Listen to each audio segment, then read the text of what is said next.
Let's... Hi, everyone. Welcome to the latest episode of BadAss Bodyworkers. Today, we have my colleague, friend, and mentor, and published author, Ez Robbins, on our show. And we're going to be talking about working seasonally and working a little bit slower and just softening into our business and our goals and how to prioritize things. And as we're recording this, it is now December. In Texas, it's still hot. It's literally like 80 degrees outside, but in most places, it's really cold. It's getting dark early. We all want to hibernate. And this time of year, it makes me really think about like how I want to live my life. I want to be purposeful. I want to be intentional. I want to not be pure fucking chaos. So this time of year in this season during the winter, I choose to slow down a lot, really honor myself and ask myself, what do I want to bring into the new year? Not, or what don't I want to bring into the new year? I don't want to create resolutions and have all these like arbitrary goals that don't really mean anything. I want to make my life catered around how I want to feel, how my circadian rhythms work, and how my mind is affected during the year. And that's affected a lot seasonally, especially with our careers and the weather. And it's just a lot to dive into. And I really wanted to bring Ez onto the show because this might even be a two-parter, probably. I'm feeling it. But Ez, welcome to the show. I would love for everyone to get to know you a little bit if they haven't heard our previous episodes together, because you're going to be with us quite a lot. So, tell the whole community about how amazing you are, and let's dive into this awesome topic. Well, thank you for inviting me again onto your podcast. I always love working with you. I'm Ezra Robbins, and I've been a massage therapist since 1993. I grew up in this industry and I've loved it all the way through, passionately working through it. I've owned spas since 2006, multiple locations, and have dialed it down to one since pandemic. And over the last couple of years, post-pandemic, myself and other veteran therapists have worked in legislation here in Utah and been able to help build apprenticeship laws that make sense, as well as create some micro certifications that dip someone's toe into this industry to make sure that they belong here first under a supervised capacity. Kate Bell and I have joined forces to build Spa Ninjas, and this is our legacy company. It is where you're going to find all of our information, all of the stuff that we've learned, all of the mistakes that we've made, and in in everything that we've done over the last many years. We have a combined knowledge of over 50 years together. And I love working with Kate. She's such a powerhouse and we complement each other so well. So Spa Ninjas is white belt to black belt education for massage therapists and spa professionals. Um, Today, we're going to talk about how to work well. I have always been trying and working to build a business with a European lifestyle in Ooh, tell us Canada. more. Croissants and 4-day work weeks, naps all Yeah, day. yeah. I realized a long, long time ago, there was one time I had four spas at once, and that was my dream then. And then it started burning me at both ends of the wick. And I had to recenter myself because I was burning everything. I wasn't burning business down, but I was burning myself down really hard and really bad. And I started to get bitter. I started to get angry. I'm pretty fierce in nature, anyways, because I'm a true-blooded You? Sag. I'm super sweet, but I'll let you know what for if I have to. And I found this method that just works so wonderfully for me. And it's not an instant. It makes you dive into your own clarity. And so one of the methods that I teach is a process called Life on Purpose, Life and Business on Purpose, where we really map out what fills you up and what drains you dry. And I'm a big believer in life that we can't life isn't always great. Like, yay, it always has to be happy and just walk away and wash your hands of everything that you don't like. I think we call that toxic positivity these days. It is. And anytime I hear someone say that, I'm like, you don't have kids? You don't, I mean, what about your husband or your partner or your wife or, I Or mean, here's my thing too that really irks my nerves is everyone has seen this quote, right? Um, Beyonce has the same number of hours in a day as you do. Shut the front door. She has like 80,000 people helping her, delegated out, maximizing her time. So when people post shit like that, it just really grinds my gears because it's not true. She has more hours in her day because her hours have been amplified. yeah. And we don't get that luxury as like I'm not a parent. I'm ADHD. I got plenty of projects that are my kids that, that keep me running around like a chicken with my head cut off. But it's just simply not true that Beyonce has the same amount of time in a day as we do because she does not. And don't Well, even get me started down the celebrity rabbit hole of what's going on right now with them. That's a different topic. you may not have human babies, but you're a fur mama. And so, talking on that point, I know I've heard you talk about gumbo. There are some things you absolutely love, and that we are head over and heels with the things that we love. And then we have the things that it's like, well, that's just not so fun.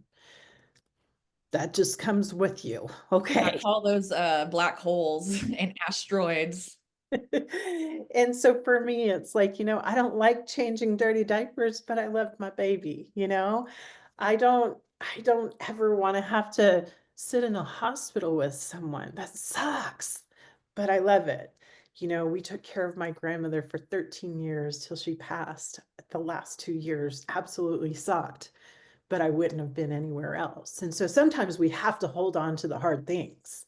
But what we need to find within our own clarity is that we have more that fills us up. And so I'm very intentional about filling my life with positivity because we're infiltrated with negativity every day in the news and How do Facebook you do and that as friends. an empath?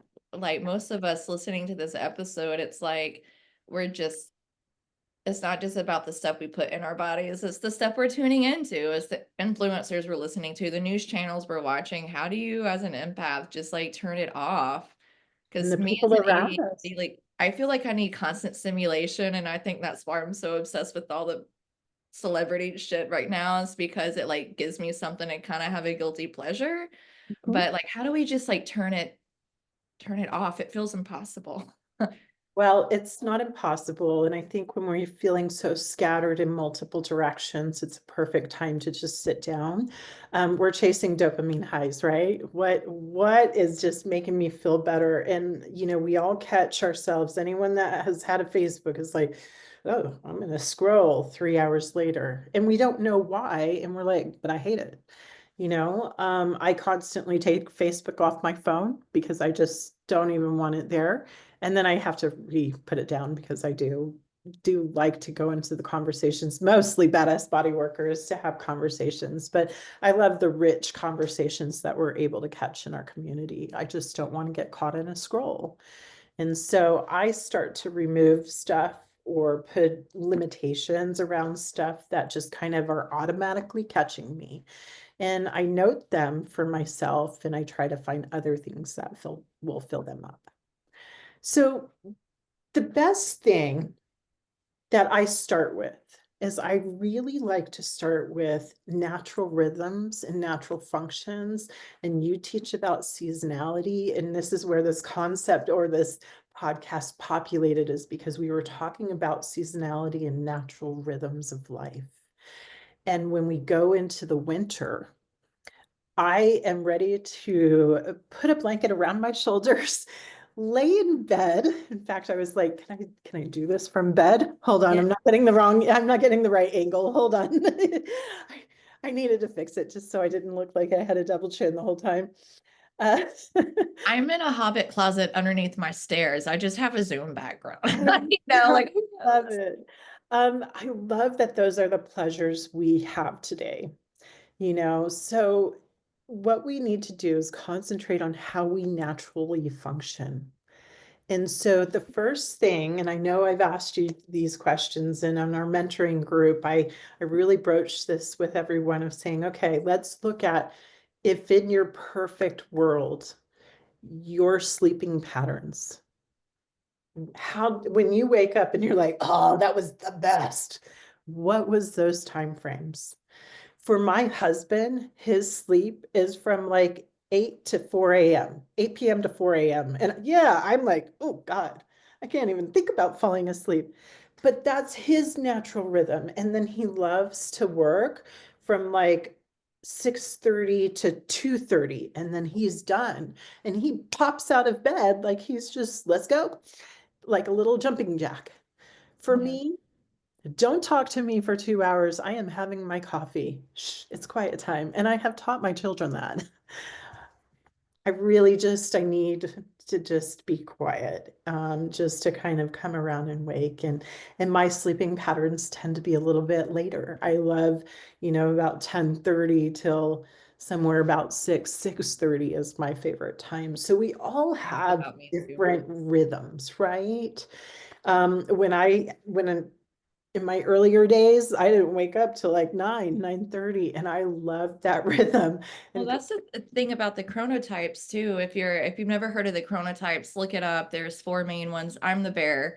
Most of the population is bear. We kind of hibernate this time of year. We get up with the sunlight, we like to scratch up against trees, stuff like that. But but whenever I was in my early 20s, I was a total night owl. Like my circadian rhythm was different. And also, I had male roommates. Their circadian rhythm is way like different. every single day it resets. Mine is like every 28 days, or at some point it was every 14 days because my natural rhythms were off. Mhm. And that was affecting me too. But I know we have people different age groups like listening. So if you're like a night owl right now, it's okay. You can still be productive. We can find a way to make that productive where you don't have to force yourself to wake up at 6 a.m. because you heard somebody in a book written about the best habits of millionaires. That's what they do. Like, that's great for them, I but know. that's not where you're at right now. So let's work with like, the accesses and resources and what our body's telling us in the moment. Because if we keep forcing stuff, it's gonna like kick us out of our rhythm, and then we're just gonna be in a constant state of like exhaustion, Yeah. chronic fatigue, or what is it called? Yeah, chronic fatigue, I Like think. a chronic fatigue, chronic exhaustion, trying to always chase that dopamine high, but not really being able to fill our own cup.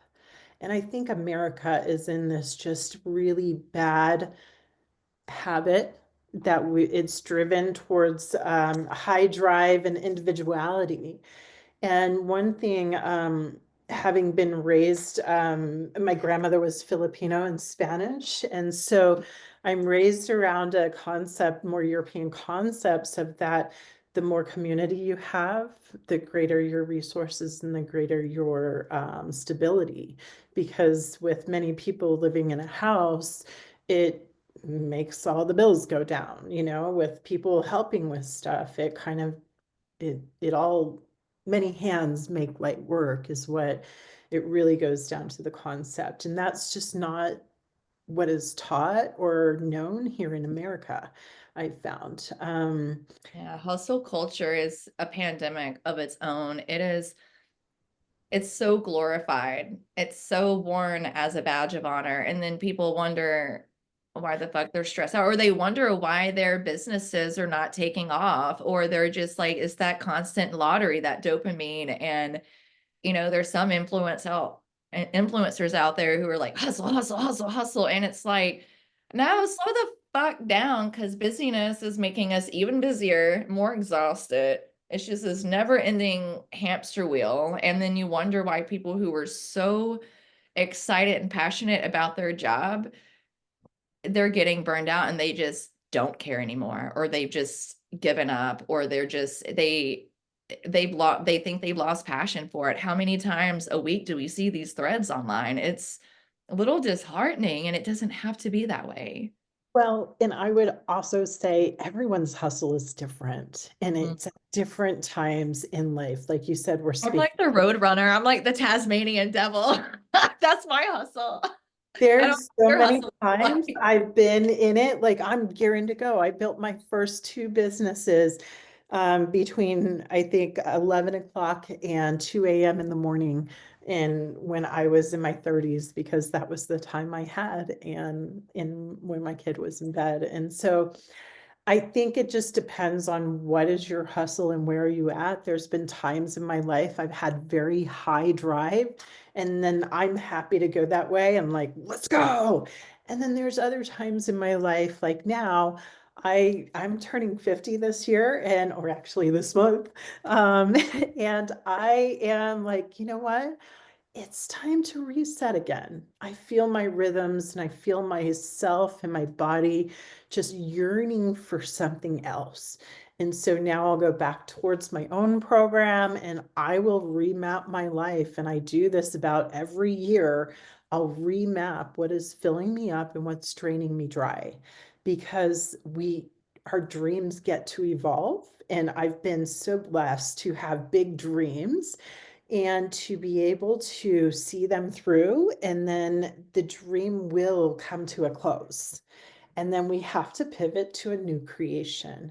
Yeah. Well, let's use me as an example. We're working together right now, and I mean, I'm an open book. My shit's all over the internet. I want to I share called you out on, I know this last one, we really called you out on a couple of yeah, and things. it was huge for me, realizing that the thing that I thought would help get me closer to my goals was the thing that was actually like draining me dry. And it wasn't me just being discouraged about it. It was me having had already done it once before. And it wasn't as hard and as resistant as it was now. Like my massage business. I moved from Louisiana where I had a thriving business making bank. And now, in a new city. And God, I love Austin, Texas. It's perfect. Come visit anytime. But my God, it is so saturated. And, the channels of marketing yourself are just, woof, it's 24/7 with these Facebook groups and emails and group chats. And oh my God, oh my God, it's a lot. And I know the type of body work that I do and what I'm worth. And the amount of hustle that I was putting forth towards it was draining me so much that I almost gave up on my career completely. And then I realized I don't have to give up on my career. All I have to do is just kind of not do it this season, and pick it back up later if I want to. And I don't want to focus on corporate businesses and emailing people. That shit's so boring. And as much as I do like doing that, I realize that, some of the more corporate massage I can do is a little bit closer to home in the communities that I have that I can really tap into. I can get into that in a later episode off screen on my unconventional ways that I get clients, that you're not going to find in a blog post online written by Chat AI. But it's like, wow, I had to put my focusing on my massage business to the wayside for a little bit because I have another big dream and goal and another huge project with BadAss Bodyworkers. And that was trumping what I wanted to do with, my career. And then I have a new goal in the next 2 years. It's going to take a lot of work and project from a startup starting from zero. And it's a lot. And it's like, I want to do both of those and I want to do those well, but that required me having to say goodbye We to have to, hustling during the week. And I we do have, massage on the weekends, by the way, guys. I still work at a great spa that gives me enough money to pay my bills. So I don't feel like I'm giving up and I don't feel like I'm a failure just because I don't want to try and hustle to bring in private clients right now. It's exhausting. It's been a year and a half. It's been too long and I've been resistant and I, I it's think what hard. we found into when we were talking about that, because when we first started working together, you came and you had a whole list of ideas. And I said, okay, let's start dialing it down to three. And you're looking at me like, how am I ever going to do that? But if we don't get laser focused and at least take our top three first, right? We're going to just be all over the place. And then once we dialed in a little bit more, you were like, I don't even know if I want to do this. I'm just doing it because I know how. And That's what and you have to do to be successful. Well, and it's what you were in air comfortable quotes. with, right? We're always wanting to go back with what we feel like we're comfortable with, and I think that we get comfortable and then we get uncomfortable, but we're comfortable in our uncomfort. And so as soon as I heard I'm you just, speaking, I'm I comfortable making other people uncomfortable. me too. I think what I started to hear as you were talking is like, I don't really want to do this. This isn't really how I want to work or where I want to be. And then I asked you what you wanted to do, and you said, you know what?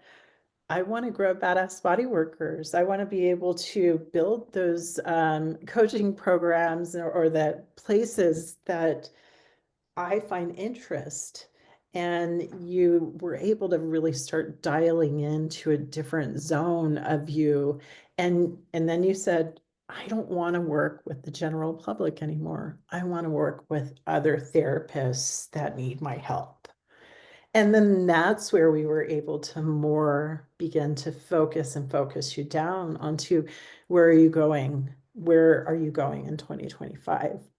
And then you also, because I love Florida. side hustlers, because I got a couple myself, but where do we put them?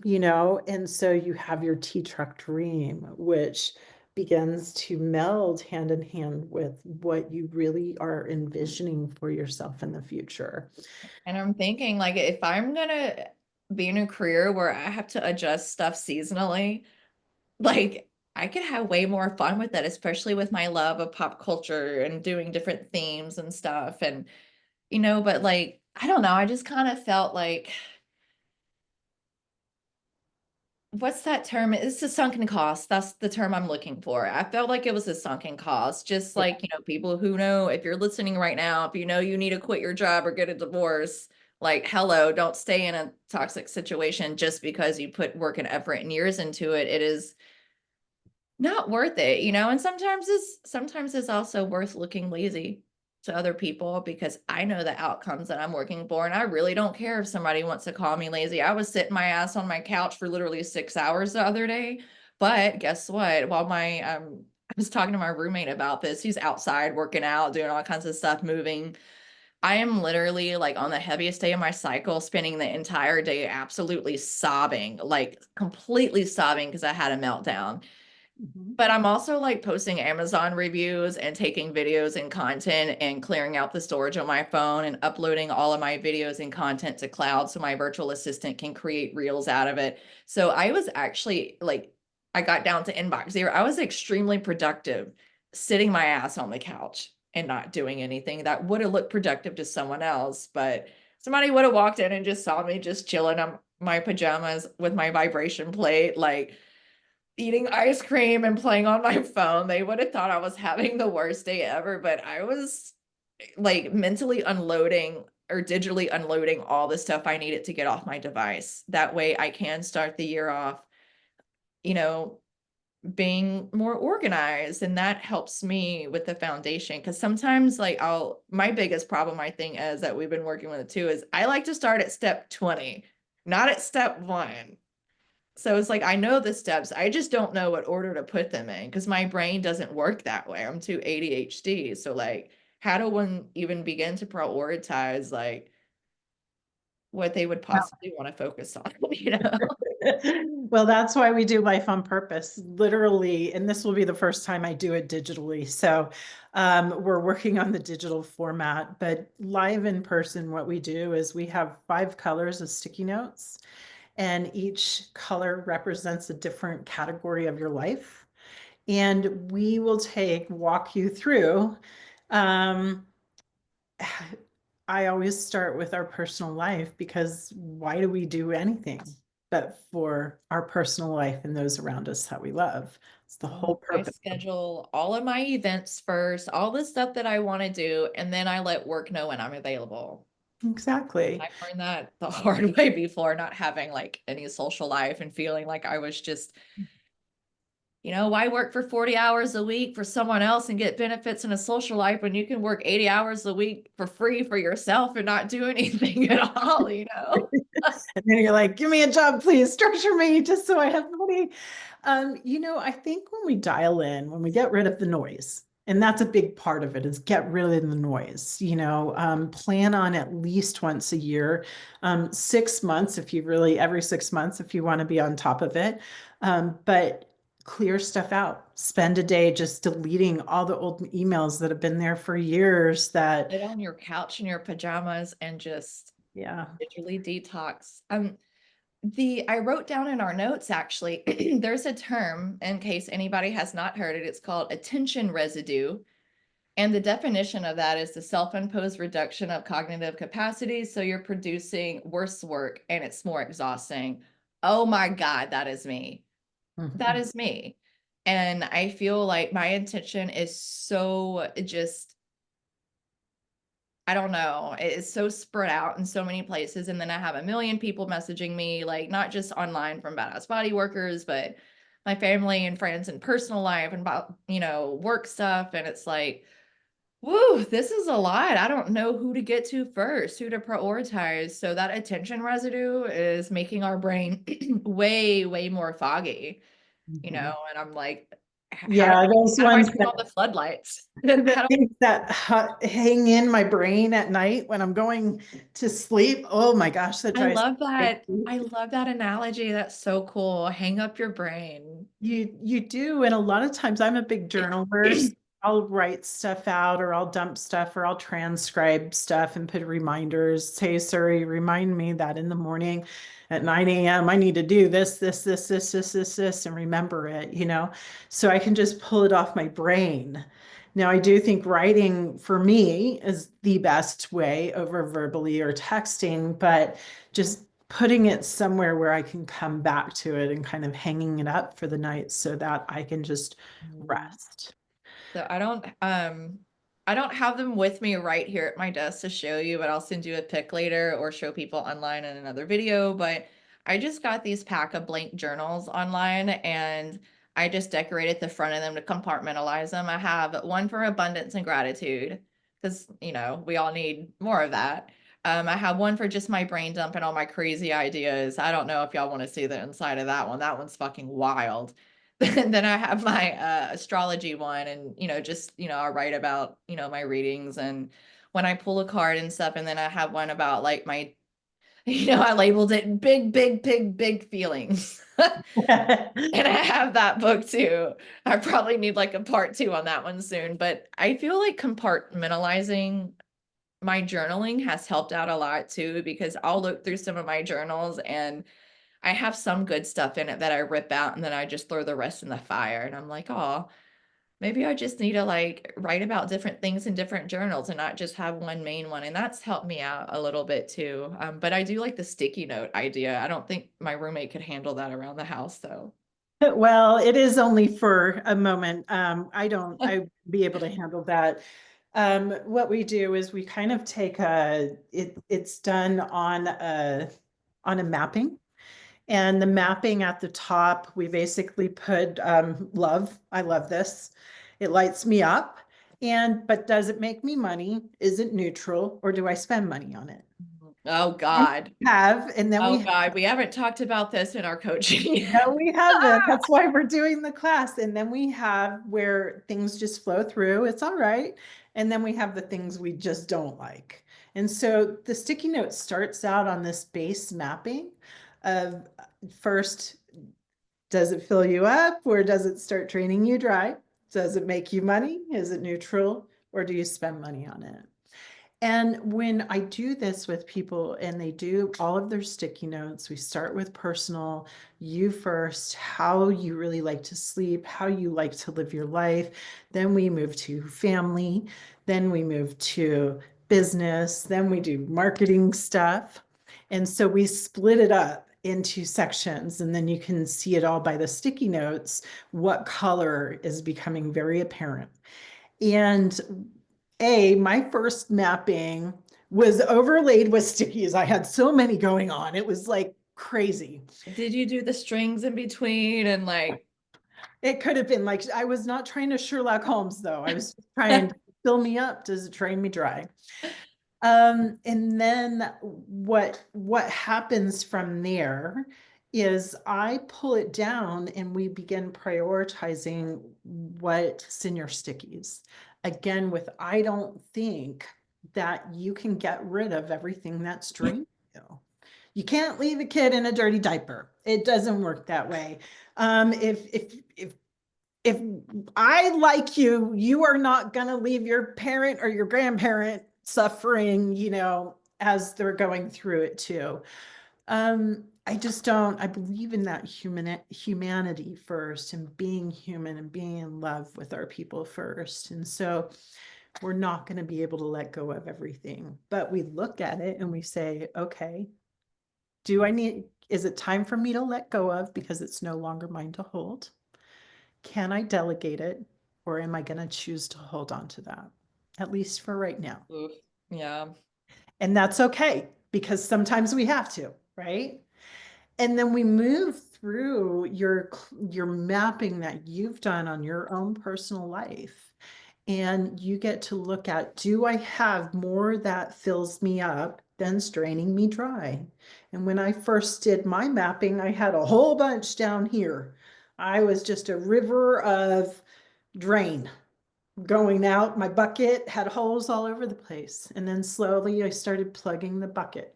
And by taking a sticky note, okay, I actually don't have to do that. I'm going to get rid of that. I don't have to do that one. I'm going to get rid of that. And so I started slowly like looking at what is no longer mine to hold. And it wasn't as slow as one would think. There are some things that can go really fast, and then there's other things that go just a little bit slower. It takes a little bit of determination to say, you know what, I got to delegate this. How am I going to find the right person that I could delegate this? You know what? And speaking on that, like I went through something recently involving my family. I'll just keep it short and sweet. I helped to facilitate the healing of my father and my little brother's relationship. And oh God, my heart's beating so fast just thinking about it because the anxiety is like just thinking about it was draining me a lot putting this together. It needed to be done. It was the right time. And I told, my dad that I've been the conduit for their communication and their emotional pain and turmoil, which we all know is stored in the bodies. That's a different podcast episode, y'all. Yeah. Um, and I realized that after I was able to watch them rekindle their relationship and work on things and like me basically not be the third the middleman to facilitate it. Oh my God, I felt so much freer. And after that happened is whenever we had that coaching call and I said, I don't want to do massage anymore this season. I'm not going to say anymore. I still do massage. I'm just not going to hustle for private practice right now this season. And I was just so hard on myself because I had so much going on. But once I let go of the emotional turmoil that I was holding on to, not mine, I was holding on to my brother and my father's. Oh my God, things just felt so clear. And then the dominoes started falling. And it took, I didn't know what to prioritize, but you know what? It was the right time. I knew something had to happen and I fucking kicked that domino over so hard and I made it happen because I was sick of waiting around. And sometimes you just have to realize like, what's worth slowing down for? What's worth like what is short circuiting our anxiety? Like what do we need to get rid of and just say no to and not hold on to and let go of because it's my Those emotional drains are probably the heaviest drains that we have. mm, I mean, yes, we can be busy, and some people again, time and place in life. Sometimes I love to be busy. Sometimes I want to be stagnant. It really depends on the time of my life, that I'm in. But the emotional drains just suck you dry. And so, how do you emotionally fill yourself up? And that is where I think we don't know anymore. We've forgotten how we emotionally fill ourselves up. You know, we, mhm. how do you fill yourself up? So I love Gary V. He's one of my favorite marketers because he says the word fuck, and it's one of my And favorite. hustle. But he's kind. Well, I love the way he is kind. Yeah. And he's super kind and he's super real. And he'll just kind of say, you got your hustle, but you get rid of what doesn't work for you anymore, you know? And I love the way he can switch the negativity into kindness because when we can just broach it rather than saying, usually when someone's rude or mean or something's going on, we just get, and we can't do that. We want to, what other people will teach and what he taught is like lean in and go, are you okay? Do you need a hug? What's going on? And that's really hard when we have, we want to take it personally. But Like so, what's underneath this pain, yeah. oh, it's beautiful. There's you mentioned Gary Vee, like Cal Newport's a great person to mention in this podcast too. He's an author. He wrote Slow Productivity. I'll be talking a hell of a lot more about that this year, y'all, because this year is going to be there was a quote I heard the other day too. It was down by design. So I'm totally embracing the slow life this year and slow productivity, and especially because I'm creating a new business model that has nothing to do with massage based around this concept. I do want to share more of it. But Cal Newport said, if you do less, be prepared to do what you do better. And that's basically what Gary Vee, said in his own words too. And it's like, whoa, maybe we can't multitask as good as we think we can, or task switch or whatever. Maybe we do just need to focus on the top three, or just one one thing.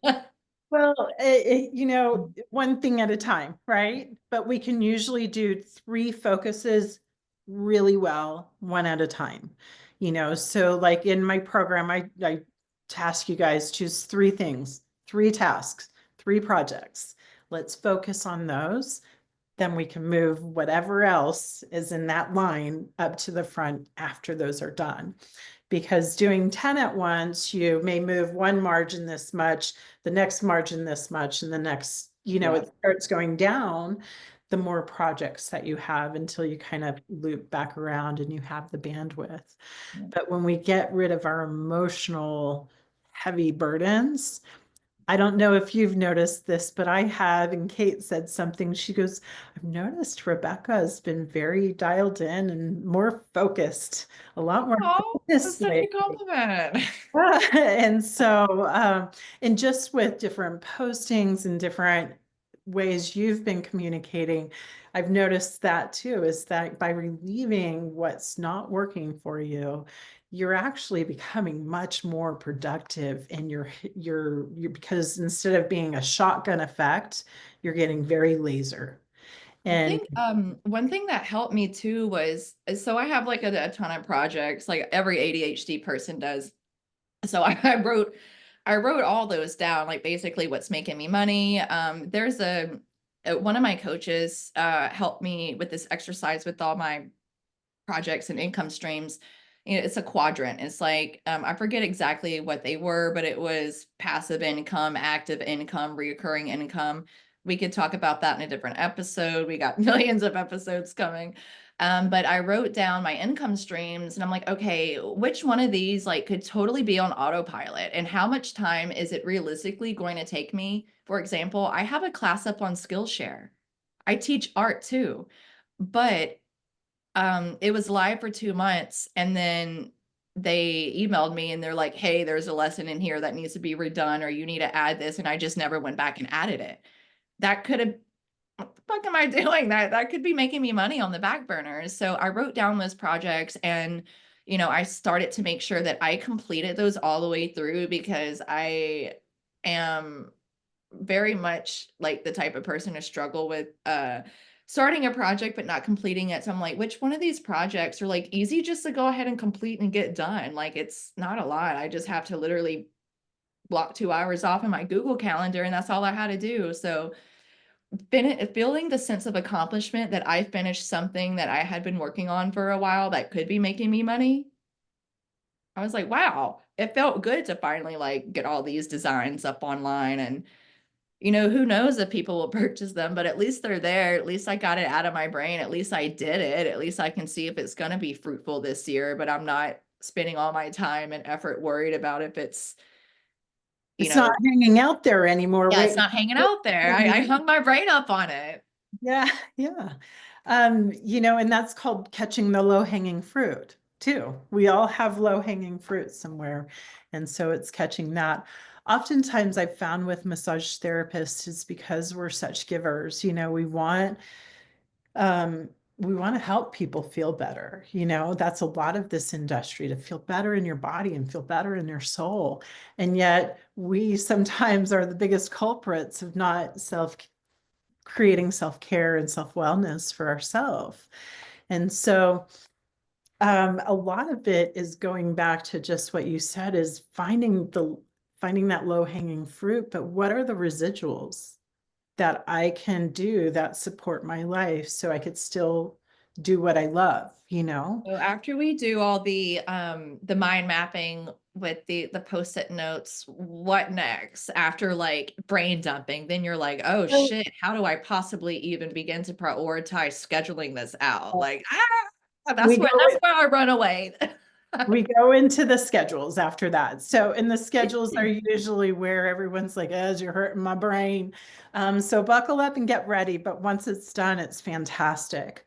I like to schedule by quarters. And so I split everything up. And when you start with yourself first, it becomes very easy. What does that Have look the like? same 24 hours in a day, but how do we want to run our own 24 hours is the key. So if you start with yourself first and you build in your people after that, those that you love and the people that are in your inner circle, those that you're always going to celebrate, you add in your holidays, because guess what? New Year's always comes on the same day. So does Valentine's Day. So does Christmas. We all know when Thanksgiving and President's Day is going to be. And Mother's Day, we're in the spa industry. We all Mother's Day. Mother's Well, Day. we know all these things. So let's just put it on the calendar.